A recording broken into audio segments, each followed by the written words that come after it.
introduce the next subject, which is the equestrian sector speaking with one voice. And I'm delighted we've got a double act of Jeanette Allen and Lynn Petersen to come and talk about how the plans for the sector coming together are advancing. So, Jeanette, Lynn, over to you.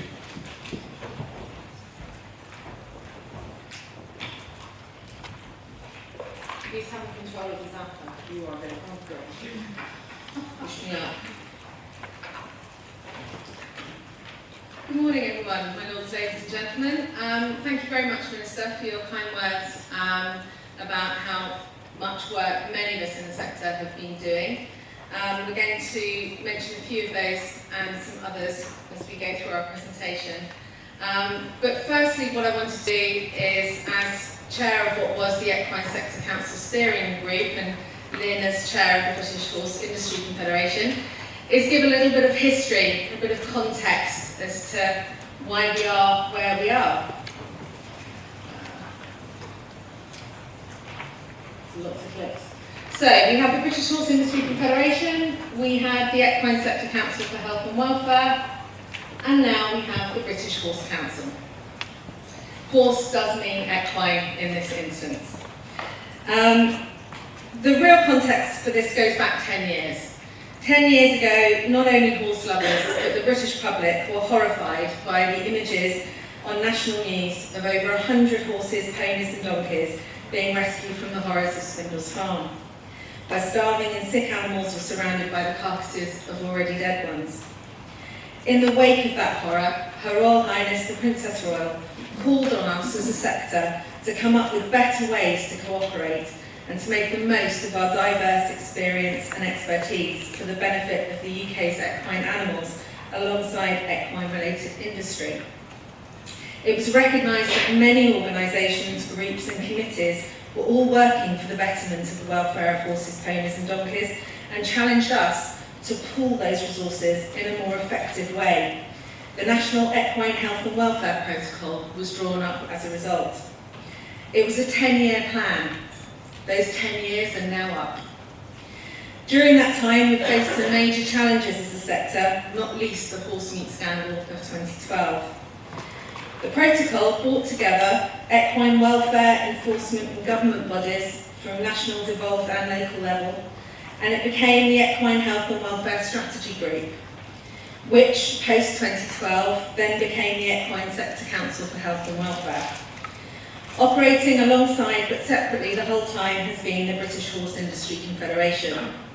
Now we've gone a step further to meet that challenge, and we've merged these two bodies to form one focal point of contact for the horse, the British Horse Council, the voice of the equine sector.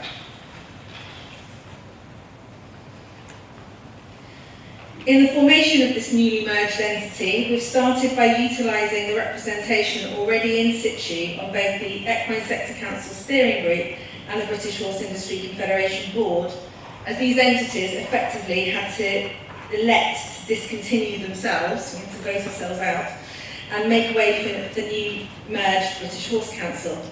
This has enabled us to pull together now a new framework that encompasses all of the above subsectors. So the dedicated individuals that have been involved in this project, I would just like to give a shout out to. They've worked extremely hard on top of their very full-time day jobs to achieve this. And can those members of the committee here today please raise your hands so people can see who you are? There you go. Whoever's the nearest to you, feel free to ask them your questions. Question dodging is a theme now, isn't it?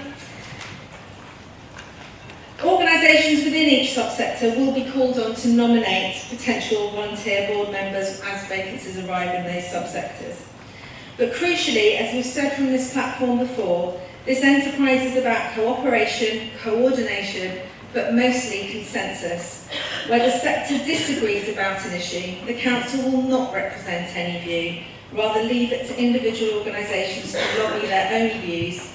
It's not designed to replace direct access by organisations to government, but to harness the power of speaking with one voice wherever we can. Oh, I'm pressing the wrong direction. Okay. All right, just a quick review of the environment in which we all exist. Our industry's contribution to GDP stands at £8 billion. 3.7 of that is attributed to the racing industry. 2.7 million riders, drivers and vaulters in the UK, of which 1.3 million are classed as regular riders. Our contribution to exports has a trading value of 400 million, and that's to be on the increase. 53% of our horses are owned for leisure riding, leisure purposes. And I think it's already been mentioned so early this morning, we are recognized throughout the world for excellence in our veterinary research and welfare practices. So if we take a look at what have been the successes and the impact of working together so far.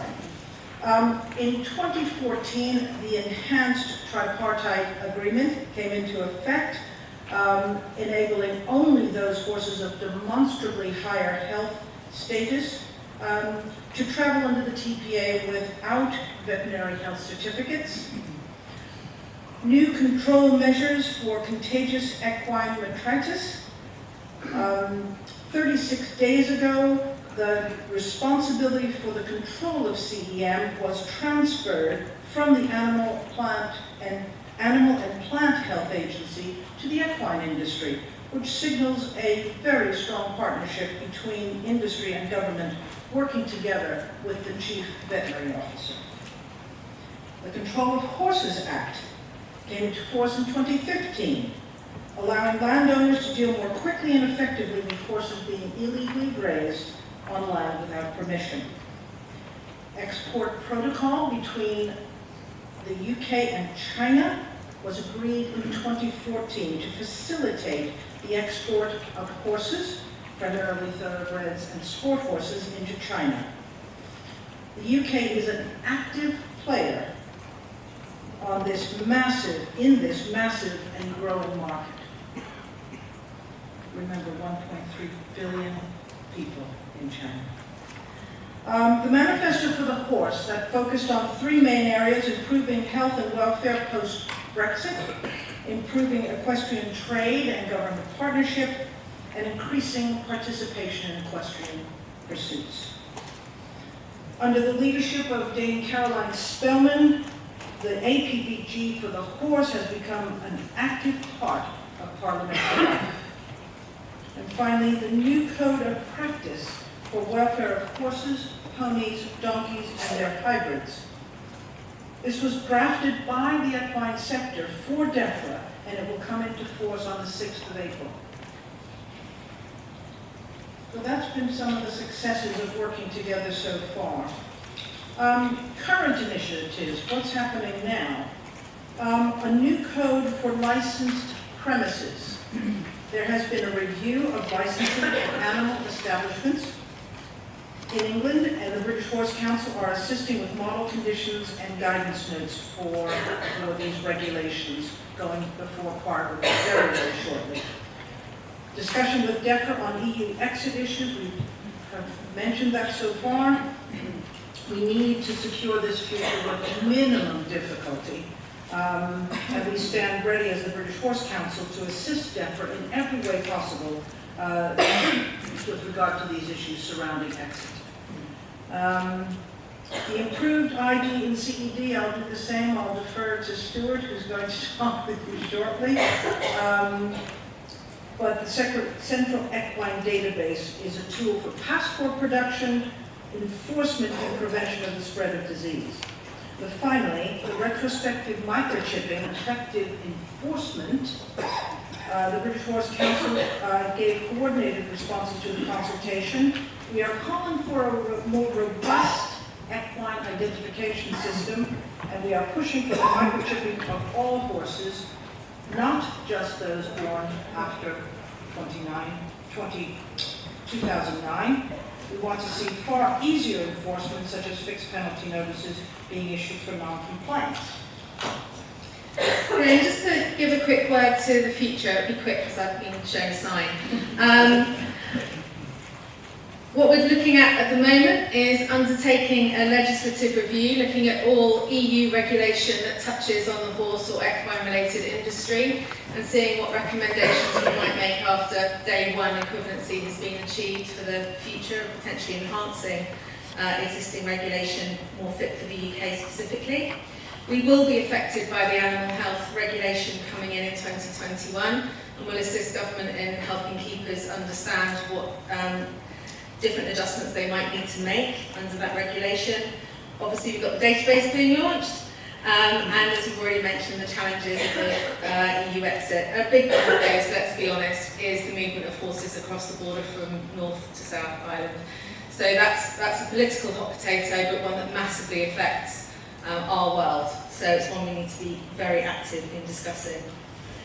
And finally, what can everyone here do? Well, the slide says we're stronger together. Please join the conversation.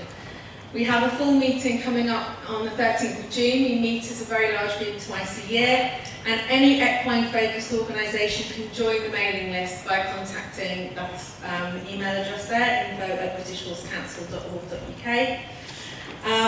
And importantly, please, this is for organisations, not individuals. So simply find yourself a representative of your organisation and get them to come along to the next meeting and join in the conversation. That's the way to be heard. Thank you very much. Thank you.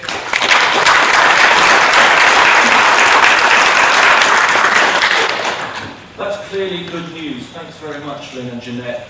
The industry working together to mutual benefit. Any questions for them? Excellent. Just hang on. Any thoughts?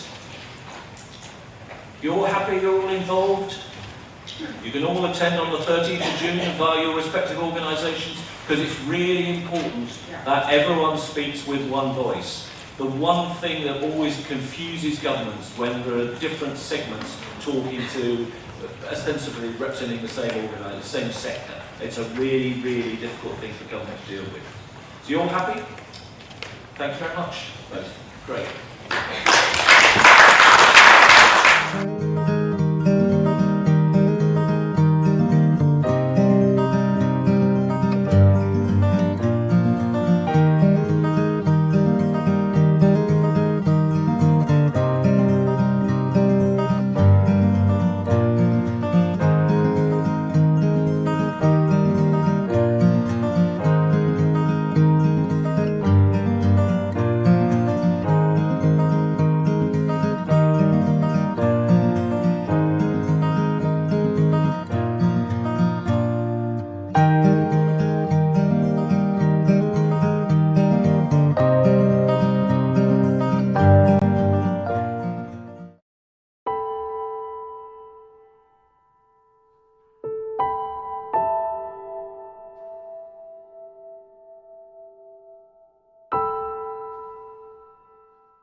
Probably the most shocking thing was that it was like a graveyard with the walking dead. They had so many lice on them that we had to do a full body clip to get rid of all the parasites before we could even start treating them. The scale of it seemed enormous. I think it opened the eyes of many members of the British public who hadn't seen animal cruelty before.